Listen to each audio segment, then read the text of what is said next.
A nurse wrapped the enemy's wound in silence, then left a note that said, "He bled just like us." The year is 1944. The air, thick with the acrid scent of cordite and damp earth, was a constant, suffocating presence. Across the scarred landscapes of Europe, the Second World War raged, a relentless tide of destruction that threatened to drown humanity itself. Cities crumbled, families were torn asunder, and the very concept of civility seemed to recede into a distant, forgotten memory. Yet, within this inferno, amidst the deafening roar of conflict and the chilling silence of loss, flickers of an inextinguishable flame persisted. This is not a story of grand battles won or lost, nor of political machinations that steered the course of nations. Instead, it is an exploration of the quiet moments, the almost imperceptible gestures that, in their profound deviation from the prevailing madness, offered a stark, unwavering testament to the enduring power of the human spirit. It is about the cracks in the armor of animosity, the unexpected seams of empathy that stitched themselves across the battle lines, revealing that even in the heart of the abyss, the capacity for kindness, for a shared sigh of recognition, for a moment of silent understanding, could bloom. We often perceive war as an absolute, a monolithic force that obliterates all nuance, reducing individuals to mere cogs in a machine of destruction. The narratives we consume, the history books we read, are frequently dominated by tales of heroism defined by aggression, of victory achieved through overwhelming force. But what of the other victories, the ones won not on the battlefield, but in the hushed confines of a field hospital, or in the fleeting, uncertain space between opposing trenches? What of the moments when the ingrained enemy became, for a fleeting instant, simply another human being in pain? This script delves into those rare, precious instances, seeking to unearth the forgotten echoes of compassion that reverberated through the cacophony of war. Our journey will not be one of military strategy, but of the heart. We will traverse the grim realities of conflict, not to glorify its brutality, but to illuminate the extraordinary resilience of human connection that stubbornly refused to be extinguished. The specific problem we address is the pervasive narrative of total dehumanization in wartime.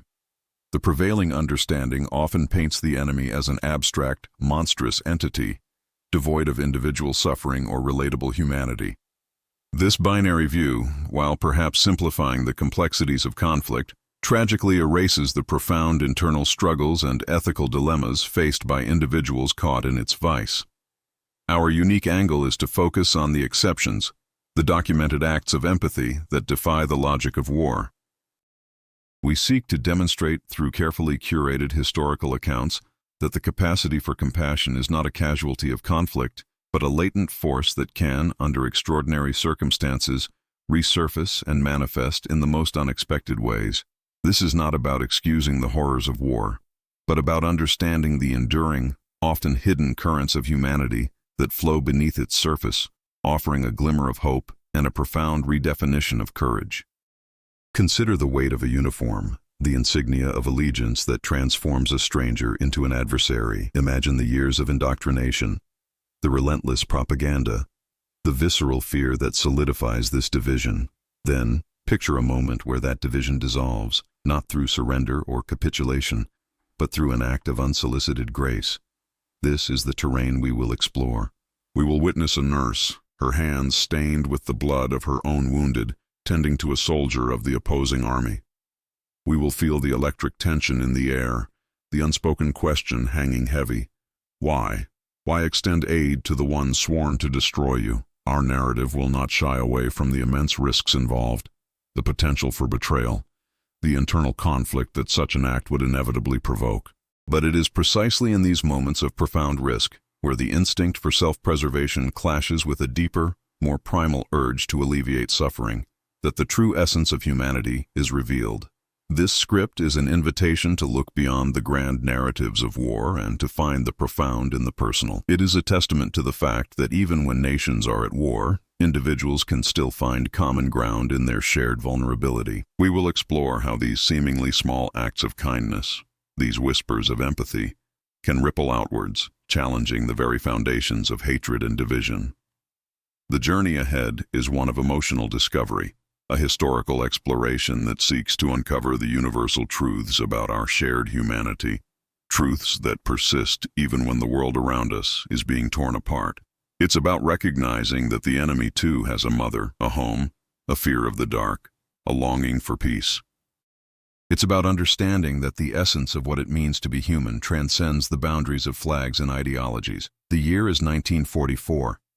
The Eastern Front, a vast, brutal expanse of frozen earth and shattered lives, was a testament to the unimaginable scale of human suffering. Snow, thick and unforgiving, buried the fallen and muffled the cries of the wounded. In this desolate landscape, where survival was a daily desperate struggle, a young Soviet nurse, Anya, found herself tending to the meager provisions in a makeshift aid station. Her hands, chapped and raw from the biting wind, moved with a practiced efficiency born of relentless exposure to pain. The air inside the tent was a claustrophobic mix of antiseptic, stale sweat, and the metallic tang of blood. Outside, the perpetual roar of distant artillery served as a grim lullaby, a constant reminder of the maelstrom that had consumed their lives. Anya had seen too much: the faces of the dying, the vacant stares of the shell-shocked, the gnawing hunger that hollowed out the strongest of men. These images were etched into her memory. A gallery of despair. Her own world had shrunk to the immediate. The next bandage to change, the next ration of thin soup, the next prayer for a moment's respite. The enemy, the Germans, were a faceless, monstrous presence, the architects of this devastation, the embodiment of everything she had been taught to fear and despise. Their uniforms, their language, their very existence were symbols of the abyss that had opened beneath her feet. One biting afternoon, as the weak winter sun cast long, anemic shadows across the snow, a frantic commotion erupted near the perimeter. Shouts, sharp and urgent, pierced the usual drone of war. Anya's heart leaped into her throat, a familiar jolt of adrenaline flooding her system. Was it an attack? A breakthrough? Her commanding officer, a gruff but kind man named Sergeant Volkov, rushed past, his face grim. He returned moments later, not with news of an assault, but with a figure slumped between two soldiers, a dark stain spreading across the rough wool of his uniform. He was German. Young, no older than Anya herself, his face was a mask of pain, his breath coming in shallow, ragged gasps. His eyes, wide and unfocused, flickered with a primal fear that Anya recognized instantly. It was the same fear she saw in the eyes of her own wounded soldiers, the same terror that gripped her in the quiet hours of the night. The soldiers unceremoniously deposited the enemy soldier onto a cot near the entrance of the tent, their faces a mixture of grim duty and barely concealed contempt. Sergeant Volkov approached Anya, his expression unreadable. "He's a prisoner, Anya, but he's bleeding out. We can't let him die here, not like this. It's not right." He paused, searching her face. Can you do anything?" The unspoken question hung in the frigid air. Could she, a Soviet nurse, extend the same care to an enemy combatant as she would to her own? The very thought was a violation of every instinct honed by years of conflict, every lesson learned about the absolute necessity of division. To touch him, to bind his wounds, would be to acknowledge a shared humanity that the war had systematically tried to erase. It would be to invite suspicion, to risk accusations of treason, to betray the memory of those lost. Yet as Anya looked at the young man, at the involuntary tremor of his lips, at the sweat beading on his pale forehead, something shifted within her. The uniform faded, the enemy designation dissolved, and she saw only another human being caught in the same brutal storm. Her training, ingrained in absolute, warred with a deeper, more fundamental impulse. The Hippocratic Oath, a principle that had guided her through countless agonizing hours, whispered in the quiet corners of her mind. Primum non nocere, first, do no harm. But what of doing good, even to the one who represents harm? Sergeant Volkov watched her, his gaze steady, a silent question in his eyes. The other soldiers averted their gaze, their discomfort palpable. The air crackled with unspoken tension, the weight of their collective experience pressing down. Anya took a slow, deliberate breath, the icy air burning her lungs. She thought of her younger brother, lost at Stalingrad. She thought of the fear in his eyes in his last moments, and she thought of the young man before her, whose fear mirrored her brother's, whose life hung precariously by a thread. In that moment, the vast, impersonal machinery of war seemed to recede, leaving only two fragile human lives caught in its relentless grind. She nodded, a small, almost imperceptible movement. "I will see what I can do," she said, her voice barely a whisper, yet carrying the weight of an irrevocable decision. She walked towards the cot, her heart pounding a frantic rhythm against her ribs. The other soldiers exchanged uneasy glances, their silence more damning than any accusation. Anya reached for the medical kit, her hands trembling slightly. The young German soldier flinched as her shadow fell over him, his eyes widening with a mixture of pain and apprehension. She met his gaze, and for a brief, suspended moment, the chasm of war seemed to narrow, replaced by the shared raw vulnerability of two souls facing the abyss. This was not a battlefield decision. It was a deeply personal act, a quiet rebellion against the dehumanizing tide of conflict. It was the beginning of a story that would unfold not in the grand pronouncements of generals, but in the silent, profound language of shared suffering and unexpected grace. The makeshift aid station, a canvas tent stretched taut against the unforgiving Siberian wind, was a sanctuary of sorts, a fragile bubble of relative calm in the relentless storm of the Eastern Front.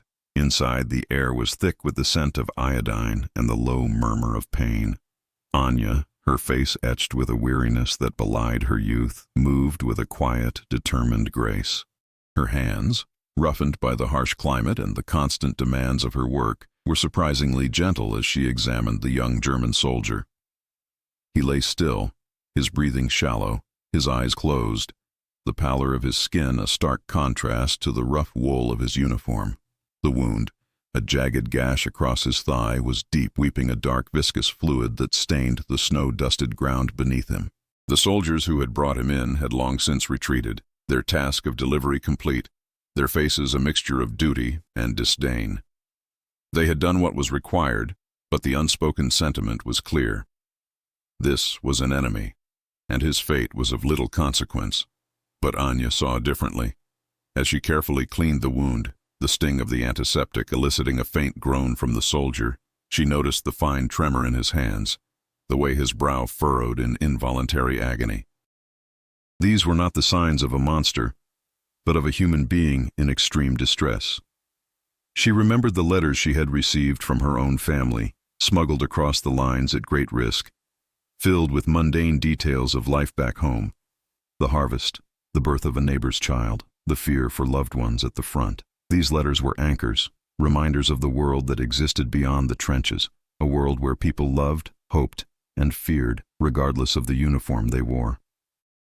As she worked, Anya found herself whispering words of comfort, not in German, which she barely understood, but in a soft, soothing tone that transcended language.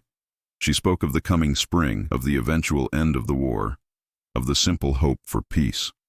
The soldier's eyes remained closed, but his breathing seemed to deepen slightly, a subtle indication that her words, or perhaps the sheer act of being tended to, had registered. The process was agonizingly slow. Every movement was a gamble, a potential jolt that could send him into shock or exacerbate his pain. Anya worked with a meticulousness that bordered on reverence, her focus absolute. She knew the risks. To be caught aiding the enemy was a severe offense, punishable by the harshest measures. Her colleagues, though generally compassionate, operated under the same brutal realities. Suspicion was a constant companion on the front lines, and any deviation from the norm could be interpreted as weakness, or worse, betrayal. Yet, as she stitched the wound, her needle weaving a delicate pattern of repair, Anya felt a profound sense of purpose. This was not an act of defiance against her country, but an affirmation of her humanity. It was a quiet rejection of the dehumanizing forces that sought to turn them all into instruments of destruction. She recalled a passage from a smuggled book of poetry, a line about the shared vulnerability of all living things, a sentiment that had resonated deeply then and now felt like a guiding principle. As she applied the final bandage, a clean white strip against the rough, blood-stained fabric of his uniform, Anya felt a wave of exhaustion wash over her. She had done all she could. The immediate danger of bleeding out had passed. But the soldier's recovery was far from certain. She stepped back, surveying her work. The wound was closed, a testament to her skill and her quiet act of mercy. The young man stirred, his eyelids fluttering open. His gaze, weak and unfocused, drifted over Anya, then to the bandage. A flicker of something, confusion, perhaps gratitude, crossed his face. He attempted to speak, a dry, raspy sound that was barely audible. Anya leaned closer, straining to hear. He managed a single word, a guttural sound that she recognized as German. Danke. Thank you. It was a small word, a simple expression, but in that moment, it carried the weight of worlds.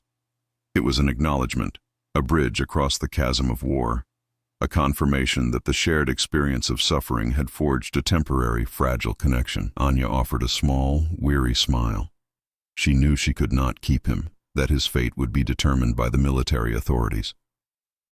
But for this brief, stolen moment, she had offered him not just medical aid, but a sliver of hope, a reminder that even in the heart of darkness, compassion could still find a way. The weight of her decision settled upon Anya as she retreated from the German soldier's cot, leaving him to the quiet, uncertain path of recovery. The other soldiers in the aid station observed her with a mixture of awe and apprehension. Sergeant Volkov, however, approached her, his expression softening. He had witnessed the entire exchange, the delicate dance between duty and mercy. He placed a hand on her shoulder, a gesture of quiet solidarity. "You did good, Anya," he said, his voice low. "A good deed. The war doesn't change what we are inside." Not entirely. His words were a balm, a validation of the internal struggle she had just navigated. He understood that her act was not one of treason, but of profound courage, a different kind of bravery than that displayed on the battlefield, but no less significant. The German soldier, whose name Anya would later learn was Klaus, remained in their care for several days. He was weak, delirious at times, but he survived the immediate crisis. Anya continued to tend to him, her movements now less fraught with the initial tension. She brought him water, changed his dressings, and spoke to him in her gentle, low voice, though she knew he understood little of her words. He, in turn, would sometimes meet her gaze with a look of quiet, bewildered gratitude. The other soldiers, witnessing the sustained act of care, began to shift their perspective. The initial suspicion and disdain gradually gave way to a grudging respect, and then, for some, a quiet emulation. One of the medics, a gruff man named Boris, who had been particularly vocal in his disapproval, was seen discreetly leaving an extra blanket near Klaus's cot one frigid night. Another soldier, Dmitri, shared a portion of his meager rations, a gesture that spoke volumes in their perpetually hungry world. The war, however, was an unforgiving force, and such moments of grace were often fleeting. The military authorities eventually arrived to transfer Klaus to a prisoner of war camp. As he was being led away, his steps still unsteady, he turned and looked directly at Anya. He raised his hand, not in a salute, but in a simple, human gesture of farewell. His eyes, now clearer, held a depth of emotion that words could not convey. Anya met his gaze, a profound sadness washing over her. She knew that this brief encounter, this shared space of vulnerability, was over. He was once again an enemy, destined for a different kind of hardship. Yet something had fundamentally shifted. The abstract enemy had become a person, Klaus, a young man who had bled, feared, and expressed gratitude. The experience left an indelible mark on Anya. It did not diminish her resolve to fight for her country, but it broadened her understanding of the human condition. She began to see the war not as a simple binary of good versus evil, but as a complex, tragic tapestry woven with threads of cruelty and compassion, hatred and empathy. She carried the memory of Klaus's Danke as a quiet testament to the enduring power of human connection, a reminder that even in the darkest of times, the capacity for kindness could persist, a fragile seed waiting for the slightest thaw to sprout. The aid station, once a place of pure survival, had become a space where a profound moral lesson had been learned, not through decree or ideology, but through a simple, selfless act of healing. The war raged on, but within Anya, a quiet understanding had taken root, an understanding that would shape her perspective long after the last shot was fired. The aftermath of Klaus's departure settled over the aid station like a fine dust, a subtle yet pervasive change in the atmosphere. Anya continued her work, her hands still tending to the wounded, but her gaze now held a different depth. The memory of Klaus's Danke and the quiet acts of kindness that had followed became a silent narrative woven into the fabric of their daily lives. It was a testament, not to a truce or a ceasefire, but to the persistent, often hidden, currents of empathy that flowed beneath the surface of conflict. These moments, though small, were like scattered embers in the vast cold of war, holding the potential for a rekindled warmth.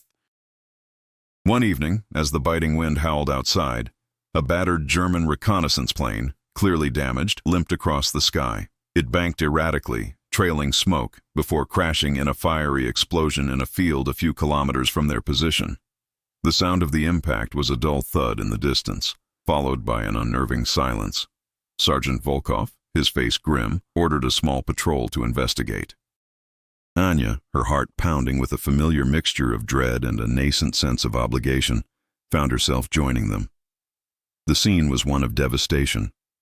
The plane was a mangled wreck, its metal carcass twisted and burning against the darkening sky.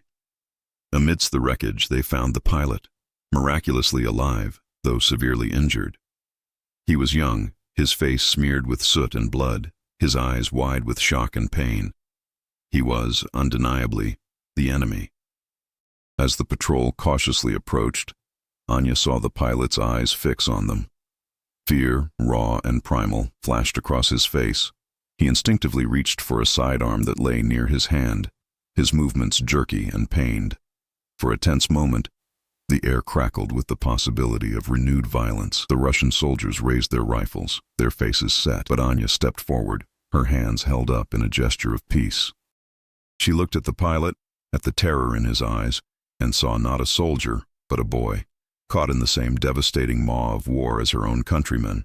She remembered Klaus, his fragile gratitude, the shared vulnerability. "He's just a boy," she murmured, her voice barely audible above the crackling flames. "He's hurt. We can't." Sergeant Volkov, who had witnessed Anya's compassion firsthand, hesitated. He saw the same fear in the pilot's eyes that he had seen in Klaus's. He saw the potential for more bloodshed, for a pointless act of vengeance. He lowered his rifle. "Dmitri, Boris," he commanded, his voice firm, "help Anya. We'll get him out." The soldiers, though grumbling, obeyed. They carefully extracted the pilot from the wreckage, his moans of pain a testament to his injuries. As they carried him back towards the aid station, the pilot, whose name was Stefan, looked from Anya to the soldiers carrying him, his expression a complex mixture of bewilderment and dawning hope. He had expected hostility, perhaps death. Instead, he found care. Back at the aid station, Anya tended to Stefan with the same meticulous care she had shown Klaus. She cleaned his burns, bandaged his broken arm, and offered him water. Stefan, though still in pain, seemed to understand the intent behind her actions. He watched her, his gaze steady, a silent acknowledgement passing between them. Anya did not speak German, and Stefan's Russian was rudimentary at best, but in the quiet hum of the aid station, in the shared space of suffering, a different kind of communication emerged. It was a language of empathy, of shared humanity, that transcended words. The presence of Stefan, an enemy pilot within their midst, created a new dynamic. The initial apprehension among the Russian soldiers slowly evolved. They saw Anya's unwavering compassion, and they saw Stefan's vulnerability. Boris, the once skeptical medic, found himself sharing his own meager rations with Stefan. Dmitri, who had initially been eager for retribution, began to speak of his own family back home, drawing unexpected parallels with Stefan's scattered references to his own life. The aid station, once a place solely dedicated to healing their own, had become a crucible where the rigid lines of enmity began to blur. The war continued to rage outside their canvas walls, but within, a quiet revolution of the heart was taking place, a testament to the enduring power of compassion to bridge even the deepest divides. The story of Stefan, the downed German pilot, became a quiet legend within Anya's unit, a counterpoint to the relentless brutality of the war. His presence, initially a source of tension and suspicion, gradually transformed into a symbol of something larger than the conflict itself. He was not a prisoner to be interrogated or a trophy to be paraded, but a fellow human being, injured and alone, who had been offered a lifeline. Anya, as his primary caregiver, bore witness to this subtle yet profound shift. She saw the guards, who were meant to watch him with suspicion, begin to offer him small comforts: a warmer blanket, a shared cigarette, a moment of quiet conversation in broken fragments of language. One particularly harsh evening, a fierce blizzard descended upon their position, cutting them off from any external contact. The temperature plummeted, and the wind howled like a tormented spirit. The aid station, despite its canvas walls, offered little protection against the biting cold. Stefan, weakened by his injuries and the lingering effects of shock, began to shiver uncontrollably. His breathing grew shallow, and a dangerous pallor spread across his face. Anya, her own reserves of energy depleted, worked tirelessly to keep him warm, wrapping him in every available blanket. Her own body pressed against his to share what little warmth she possessed. Sergeant Volkov, seeing the critical situation, gathered the other soldiers. They knew the protocols, the dangers of fraternizing too closely with the enemy, but they also saw Anya's desperate struggle, and they saw Stefan not as a German pilot, but as a life hanging precariously in the balance. In a remarkable display of solidarity, the Russian soldiers pooled their own meager resources. They brought extra firewood, sacrificing their personal comfort to keep the aid station heated. Boris, the medic, meticulously checked Stefan's vitals, offering Anya quiet words of encouragement and assistance. Dmitri, who had once harbored resentment towards the Germans, sat by Stefan's side for hours, speaking softly in a language Stefan couldn't understand, but whose tone conveyed a sense of shared humanity. It was a scene that defied the logic of war. Here, in the heart of the Eastern Front, soldiers sworn to kill each other were working together to save the life of their supposed enemy. As the blizzard raged outside, a different kind of storm was brewing within the aid station, a storm of empathy, of shared vulnerability, of unexpected camaraderie.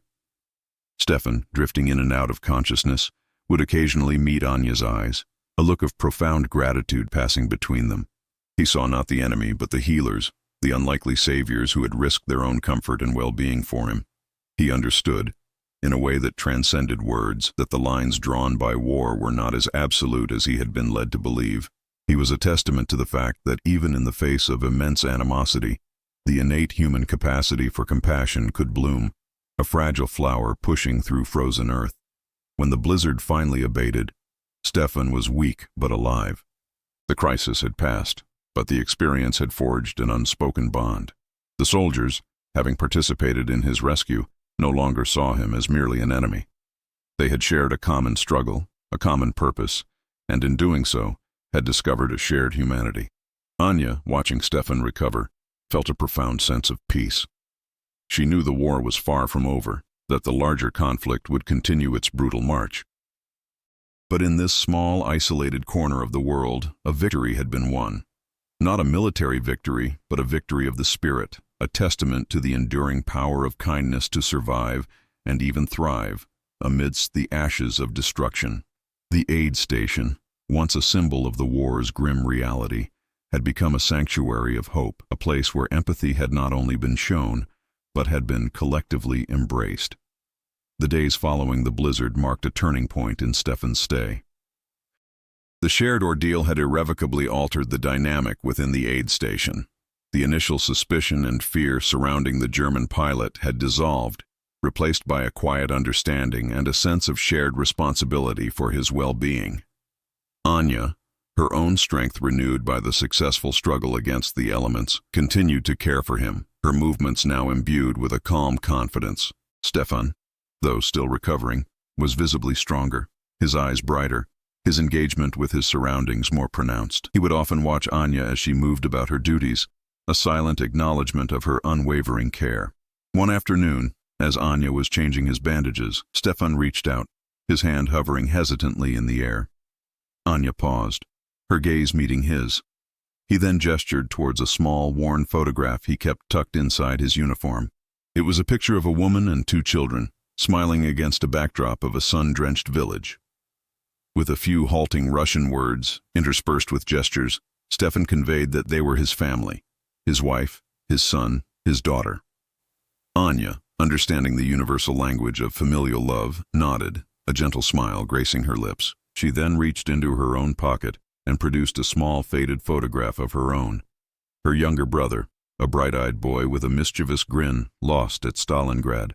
As they exchanged these silent testimonies of their lives outside the war, the vast chasm that had separated them seemed to shrink, replaced by the shared ache of love and loss.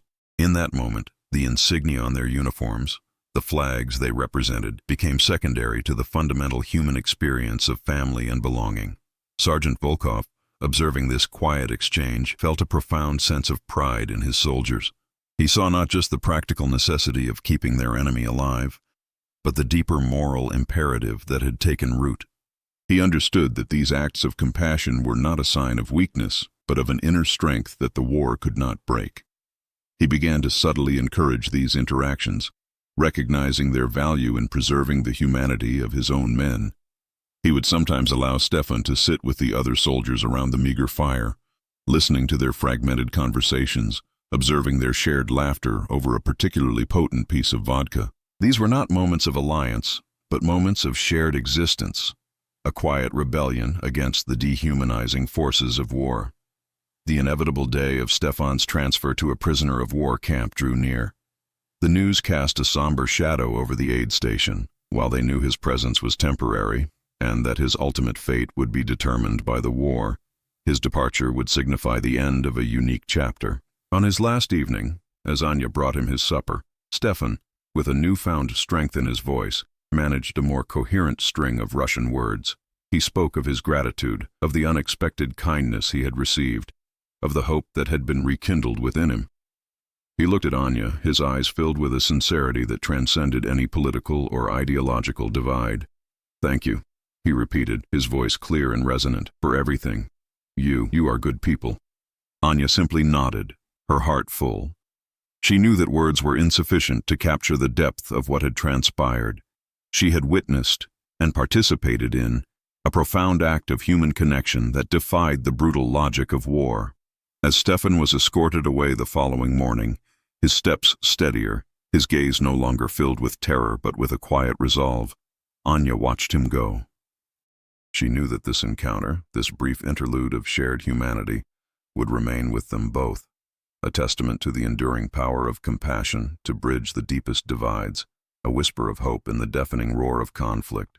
The war would continue, but the echoes of empathy forged in that small canvas tent would resonate long after the final shot was fired. The departure of Stefan, the German pilot, left a palpable void in the aid station, yet it was not a void of emptiness, but one filled with the quiet resonance of shared experience. Anya and her comrades, having navigated the complex terrain of caring for an enemy, found themselves irrevocably changed. The war raged on, its relentless brutality a constant backdrop, but within their small corner of the front, a subtle yet profound transformation had occurred. The abstract concept of the enemy had been replaced by the tangible memory of a young man named Stefan, a man who had bled, feared, and ultimately experienced kindness. In the weeks that followed, Anya noticed a distinct shift in the interactions among the soldiers. The gruff exterior of men hardened by war seemed to soften, revealing glimpses of the deeper humanity they had rediscovered. Boris, the pragmatic medic who had initially been skeptical, was now often seen sharing his cigarettes and stories with the wounded, his gruffness tempered with a newfound gentleness. Dmitri, who had harbored a deep-seated anger towards the Germans, began to speak more openly of his own family, of his longing for peace, his voice carrying a quiet sincerity that had not been there before. Even Sergeant Volkov seemed to carry himself with a different air, his commands still firm, but his eyes holding a deeper understanding, a quiet acknowledgement of the moral complexities they had navigated. One frigid evening, as Anya was tending to a gravely wounded Soviet soldier, a young man whose leg had been shattered by shrapnel, she noticed a familiar glint of metal among his tattered belongings. It was a small, tarnished locket, intricately engraved. As she carefully cleaned it, she recognized the distinctive pattern on its surface. It was identical to the one worn by Klaus, the first German soldier she had treated. Her heart leaped. She gently opened the locket. Inside, nestled against faded velvet, were two tiny photographs, a woman with kind eyes and two smiling children. It was the same family, the same faces from Klaus's photograph. Anya's breath hitched. She looked at the young Soviet soldier, his face pale and drawn, his breathing shallow. He was too weak to speak, his eyes closed in a haze of pain and medication. She understood, with a sudden, overwhelming clarity, that the war had not only brought suffering, but also a strange, unintended web of connection. This Soviet soldier, perhaps wounded in the same battle that had injured Klaus, had somehow come into possession of his locket. It was a poignant, almost surreal reminder of the shared threads that bound them all, regardless of the uniforms they wore. She carefully placed the locket back around the soldier's neck, her fingers brushing against his skin. She knew she could not explain the provenance of the locket, not to him in his current state, nor to her comrades without risking misunderstanding. But the discovery served as a powerful, silent affirmation of the lessons she had learned. The act of tending to Klaus, and later to Stefan, had not been a deviation from duty, but an essential affirmation of their shared humanity. It had reminded them that behind every enemy uniform was a person, a son, a husband, a father, with a life, a family, and a story of their own. The war continued its relentless course, but the memory of Klaus and Stefan, and the quiet acts of compassion they had inspired, became a guiding light for Anya and her unit. They carried the knowledge that even in the face of unimaginable darkness, the capacity for empathy and kindness could persist, a fragile yet indomitable force. They had learned that true courage was not just about facing the enemy on the battlefield, but about confronting the darkness within themselves, about choosing compassion over hatred, about recognizing the shared humanity that bound them all, even across the most brutal of divides. The locket, a silent testament to this unexpected connection, became a symbol of their quiet rebellion, a reminder that the echoes of humanity could and would survive the war. The war's icy grip began to loosen, not with a sudden snap, but with a slow, agonizing thaw. The relentless barrage of artillery fire gradually receded, replaced by an unsettling quiet, the silence of exhaustion and devastation. Anya and her comrades, weary but alive, found themselves navigating a new landscape, one scarred by conflict but also imbued with the quiet lessons learned in the crucible of war. The aid station, once a place of frantic emergency and grim pronouncements, now echoed with the tentative whispers of recovery and the first stirrings of hope. The memory of Klaus and Stefan, the enemy soldiers they had tended to, remained a potent undercurrent, a testament to the profound, often unspoken bonds that had formed across the battle lines. One crisp spring morning, as the first tentative wildflowers began to push through the churned earth, Anya received a letter. It was an unusual occurrence, mail from the outside world being a rare commodity. The envelope was worn, the postmark smudged, but the handwriting, though unfamiliar, was neat and deliberate. With trembling fingers, Anya opened it. It was from Stefan. He had survived, he wrote, and had been reunited with his family.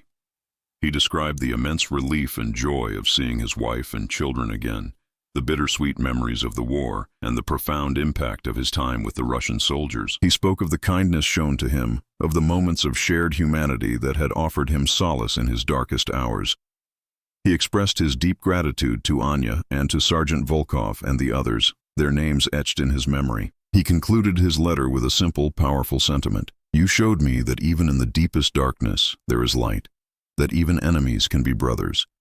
Anya read the letter aloud to Sergeant Volkov and the other soldiers who had been present during Stefan's recovery. As the words washed over them, a profound silence fell upon the group.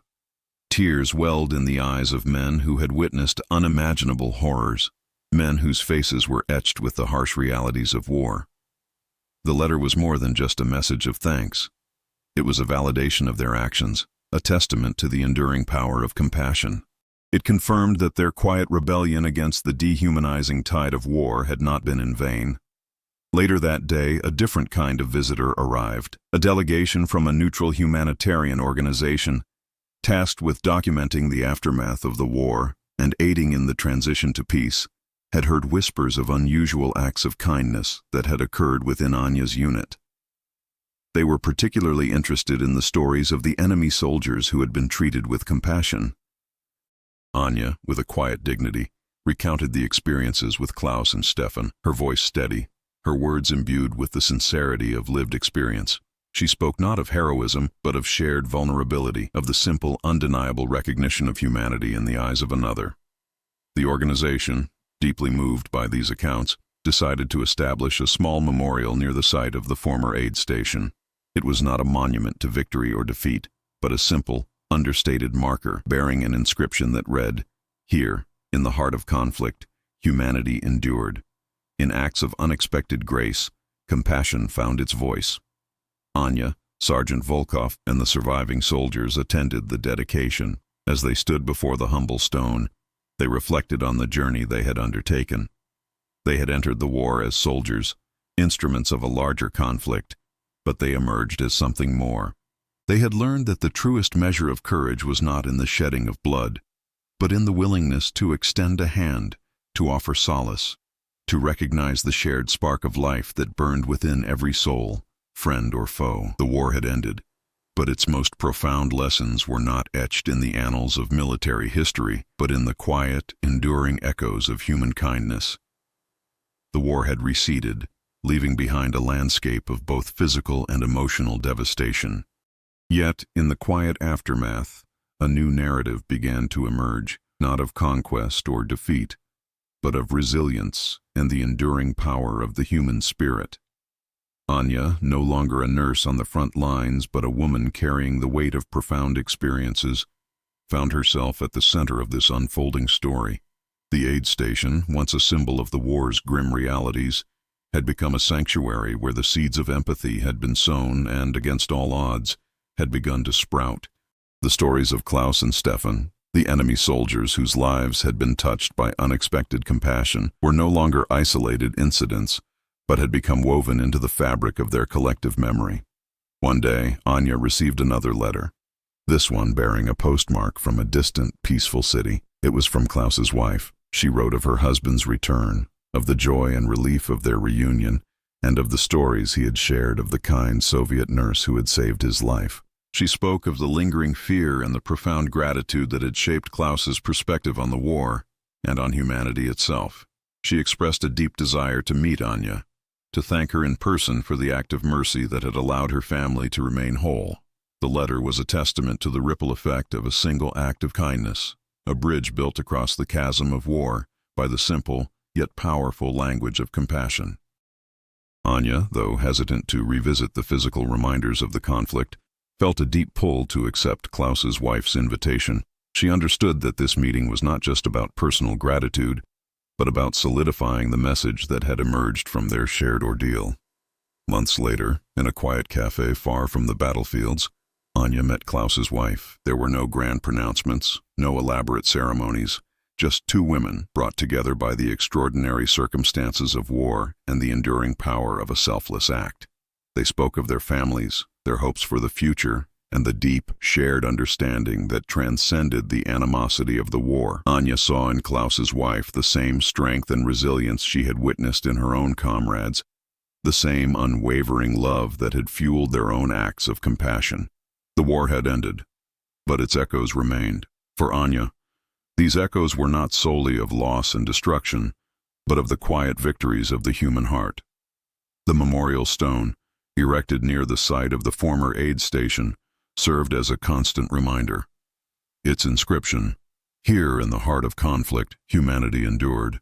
In acts of unexpected grace, compassion found its voice," resonated deeply. It was a tribute not to the victors or the vanquished, but to the enduring spirit of humanity that had persisted even in the darkest of times. Anya continued her life, carrying the indelible lessons learned on the Eastern Front. She understood that kindness did not end wars, but it could, and did, survive them.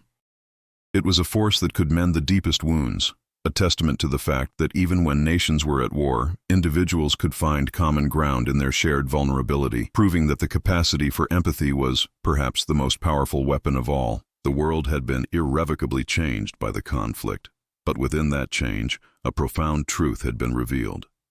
The echoes of humanity, fueled by compassion and forgiveness, would continue to resonate, offering hope for a future where understanding could triumph over animosity.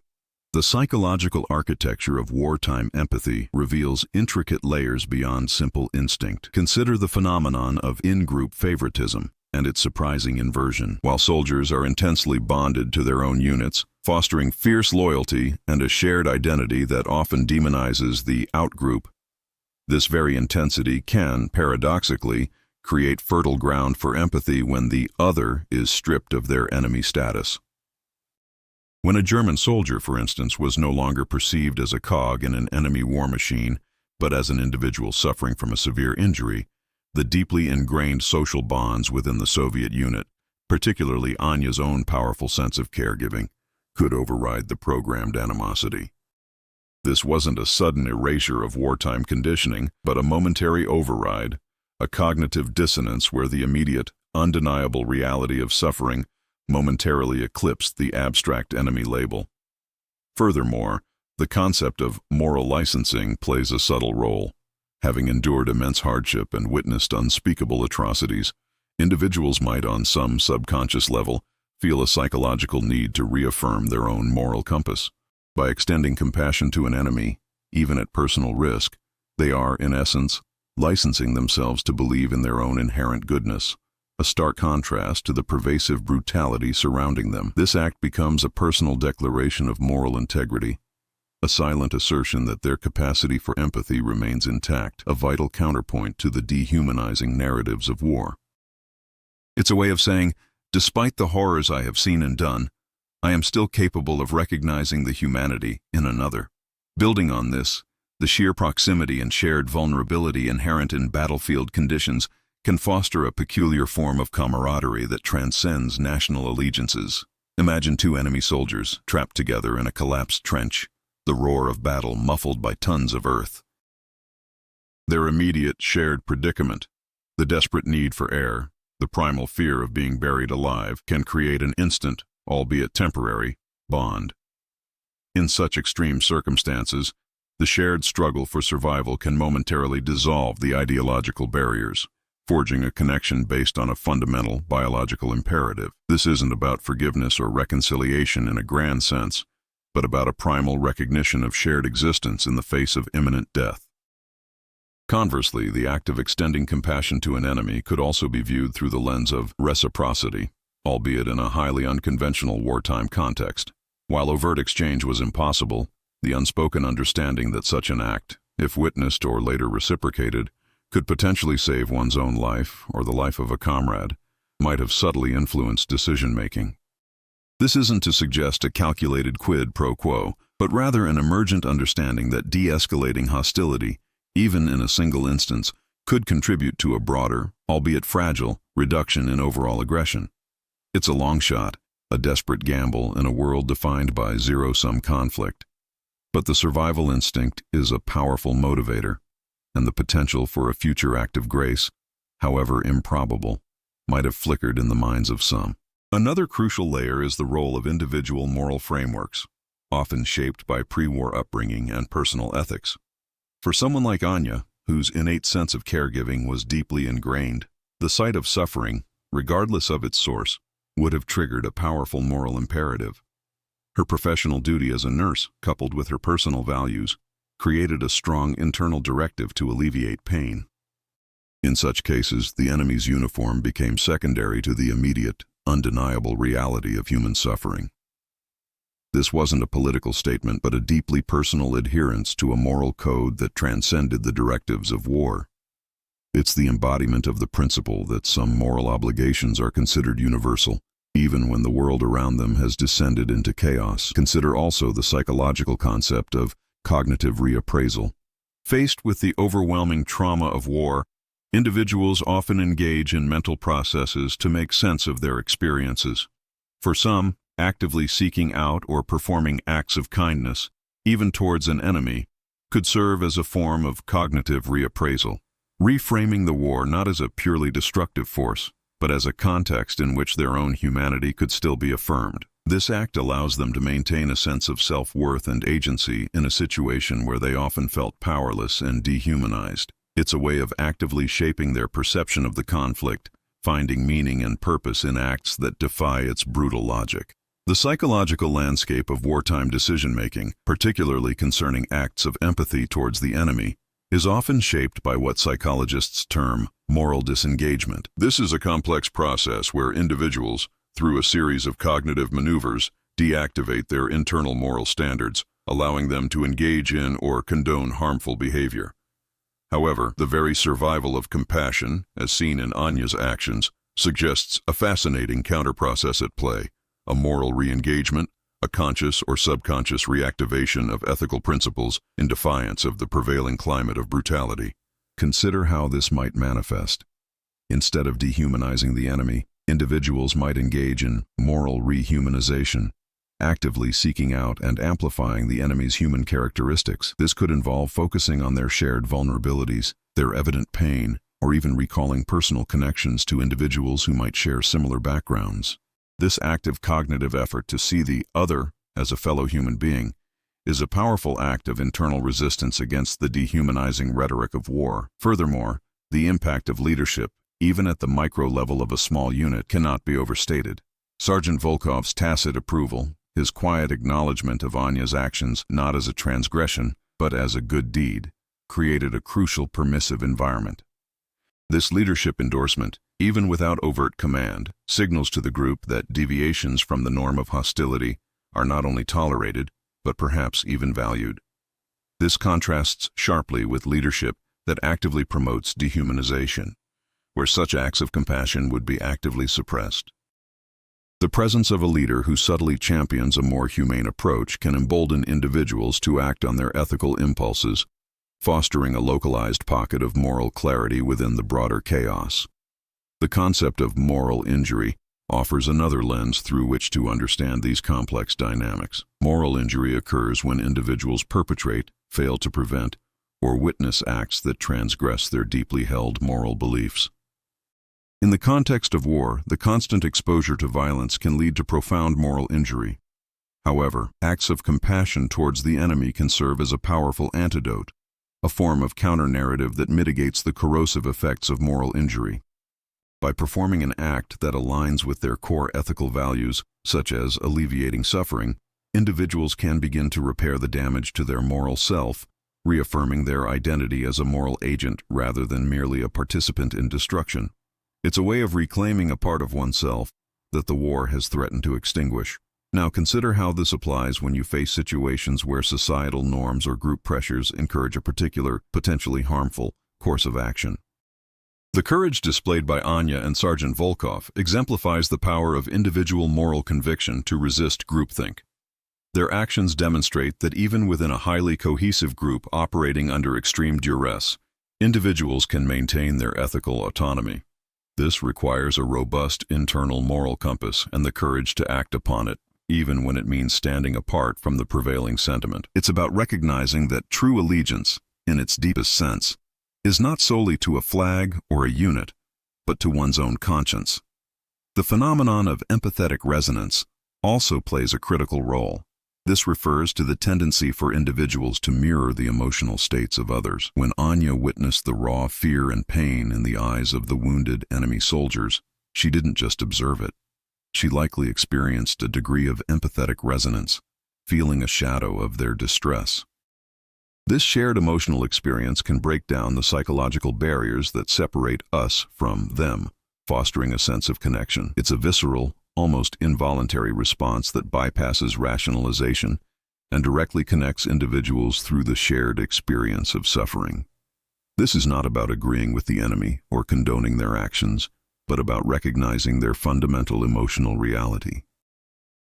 The act of offering aid to an enemy combatant during wartime, while seemingly a deviation from battlefield norms, can be understood through the lens of moral licensing operating in reverse.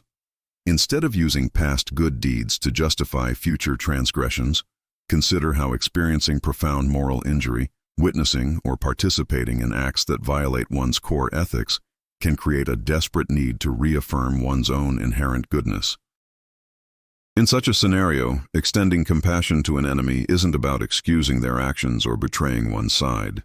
It's a deeply personal act of self-preservation for one's moral identity. It's a way of saying, even amidst this pervasive horror, I am still capable of recognizing and acting upon my fundamental ethical principles. This isn't about seeking a license for future good deeds, but about reclaiming a sense of moral agency in a situation that systematically strips individuals of it. Furthermore, the concept of in-group solidarity can paradoxically facilitate these acts of empathy. While intense loyalty to one's own unit often fuels animosity towards the enemy, this very cohesion can also create a powerful internal moral compass. When a member of the unit, like Anya, acts in a way that aligns with deeply held ethical values, such as the imperative to heal, the group's moral framework is reinforced, not undermined. Sergeant Volkov's tacit approval, for example, signals that Anya's actions are not a betrayal of the group's loyalty, but rather an extension of its underlying moral code. This creates a microenvironment where empathy can be expressed without necessarily fracturing the group's cohesion, demonstrating that loyalty to one's unit and adherence to universal ethical principles are not always mutually exclusive. Now consider the psychological mechanism of cognitive reappraisal in this context. Faced with the overwhelming trauma and moral ambiguity of war, individuals often engage in mental processes to make sense of their experiences and maintain a stable sense of self. Performing an act of kindness towards an enemy can function as a powerful form of cognitive reappraisal. It allows the individual to reframe their experience, not solely as participation in destruction, but as a context where their own humanity, their capacity for compassion, can still be affirmed. This act serves as an internal counter-narrative to the dehumanizing forces of war, enabling them to maintain a sense of self-worth and moral integrity.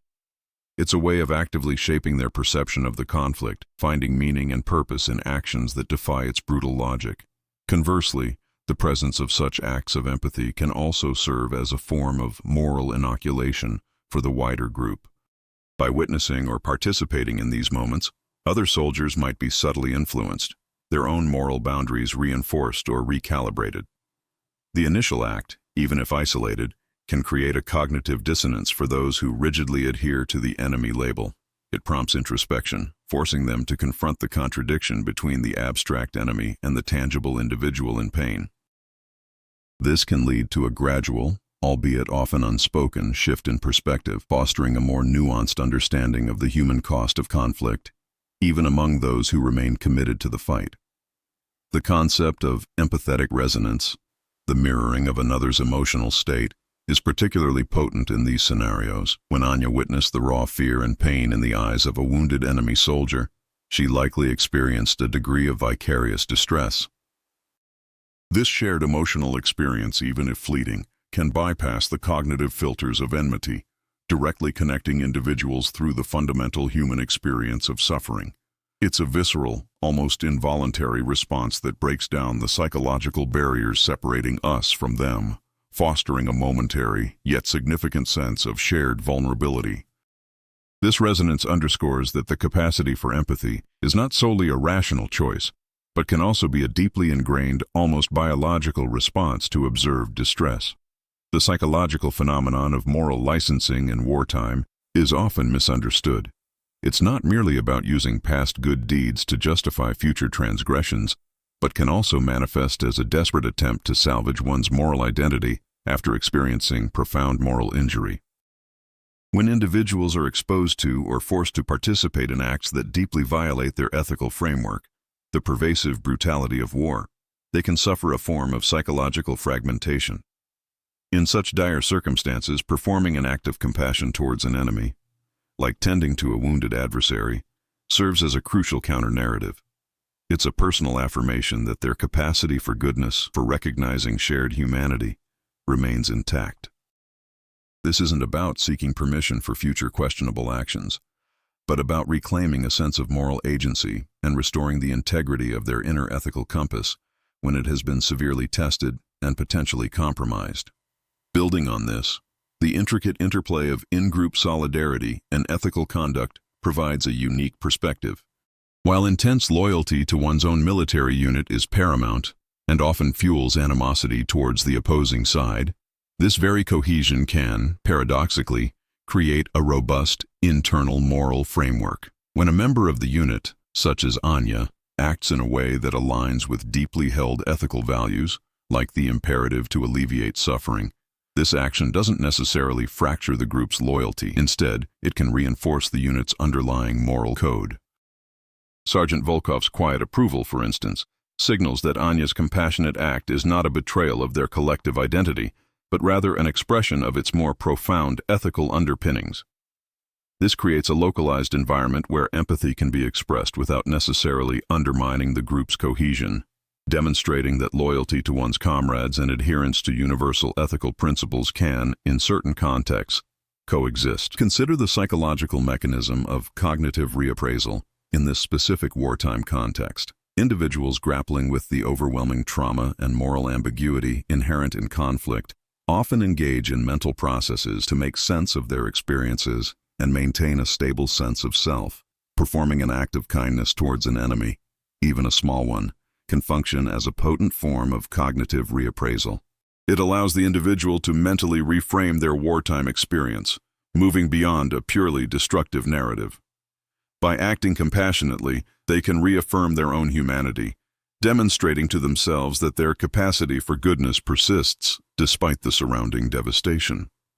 This act serves as an internal counter-narrative to the dehumanizing forces of war, enabling them to maintain a sense of self-worth and moral integrity in a situation that inherently challenges both. Conversely, the presence of such acts of empathy can also act as a form of moral inoculation for the wider group. When other soldiers witness or learn about these instances of compassion towards the enemy, it can create a subtle but significant cognitive dissonance for those who rigidly adhere to the enemy label. This exposure can prompt introspection, forcing them to confront the contradiction between the abstract, demonized enemy and the tangible individual experiencing pain and fear. Consequently, this can lead to a gradual, often unspoken, shift in perspective, fostering a more nuanced understanding of the human cost of conflict, even among those who remain committed to the war effort. It introduces a crack in the monolithic perception of the adversary. The phenomenon of empathetic resonance, the tendency to unconsciously mirror the emotional states of others, becomes particularly potent in these extreme scenarios. When Anya witnessed the raw fear and pain in the eyes of a wounded enemy soldier, she likely experienced a degree of vicarious distress. This shared emotional experience, even if fleeting and unspoken, can bypass the cognitive filters of enmity and direct animosity. It establishes a momentary yet significant connection based on the fundamental human experience of suffering. This resonance underscores that the capacity for empathy is not solely a rational or learned choice, but can also be a deeply ingrained, almost biological response to observed human distress, bridging the artificial divides created by conflict. The true practice of what we have witnessed begins now, not in the recounting of past events, but in the cultivation of these enduring principles in our own lives. The lessons learned in the trenches, in the field hospitals, and in the quiet spaces between warring factions are not confined to historical archives. They are living, breathing calls to action, urging us to recognize the shared humanity in those around us, even when differences seem insurmountable. The inherent capacity for empathy, so powerfully demonstrated amidst the horrors of war, is a universal gift, available to us all. It is a testament to the fact that kindness does not end wars, but it most certainly survives them, and in that survival lies our most enduring hope, a quiet promise that even in the darkest of times, the light of our shared humanity